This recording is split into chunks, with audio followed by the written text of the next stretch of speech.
Mukhang matagal-tagal pa bago matapos ang matinding init na nararanasan natin ngayon. In fact, hindi pa nga na-declare ang start ng dry season. Pero ano-ano kaya mga lugar ang apektado ngayon, lalong-lalo na may El Nino pa? Magbabalita ang Mobile Journal, Francis Orso.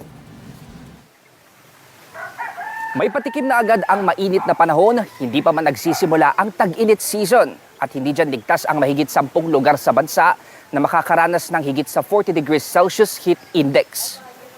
Kasi simula pa lang ng Marso, magkakasunod na araw na agad ang naitatalang matataas na heat index. Sa katunayan, record high ang dami ng lugar na makakaranas ng higit 40 degrees Celsius heat index sa bansa ngayong araw. Karamihan mula sa mga lalawigan ng Western and Eastern Visayas at ilang bahagi ng Mindanao. Paliwanag ng Pag-asa, isa sa mga rason ng pagtaas ng heat index sa lugar na yan ay dahil malapit ito sa coastal area o dagat. Typical ito na sila yung mga nakakaranas ng mataas yung heat index given na mataas na nga yung kanilang temperatura and then mababa ang kanilang elevation and then yung proximity nila with the source ng water vapor, no? Itong mataas ang relative humidity sa kanila. Pero sabi ng Pag-asa, patikim pa lang yan. Asahan daw kasing mas dadami pa ang makakaranas ng mataas na heat index. Pinaghahanda rin ang Metro Manila dahil sa susunod na linggo, asahan na rin daw ang nasa 40 degrees Celsius na temperatura. Kasabayan ng napipintong pagsisimula ng warm dry season o tag-init at mas matinding epekto pa ng nangyayaring El Nino. During El Nino kasi mataas din yung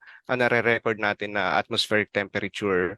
And then with that, of course, ina-expect natin na mas magiging mataas yung mga heat index. Kaya sa bantang pagtindi pa ng init, patuloy na nagpapaalala ang mga eksperto. May negatibong epekto kasi ito sa kalusugan ng tao, lalo na kung matagal ang exposure sa initan, kabilang na ang heat cramps, heat exhaustion o ang mas malalang heat stroke. Iwasan natin yung mas mahabang exposure from 10 a.m. up to about 3 p.m. or 4 p.m. Kung hindi man natin maiwasan yon, ay of course maging regular yung pag-take natin ng fluid, no, ng water in particular. Gumamit tayo ng mga komportableng kasuotan, no, yung mga light colored, kung may payong man lang tayo, pwede natin gamitin.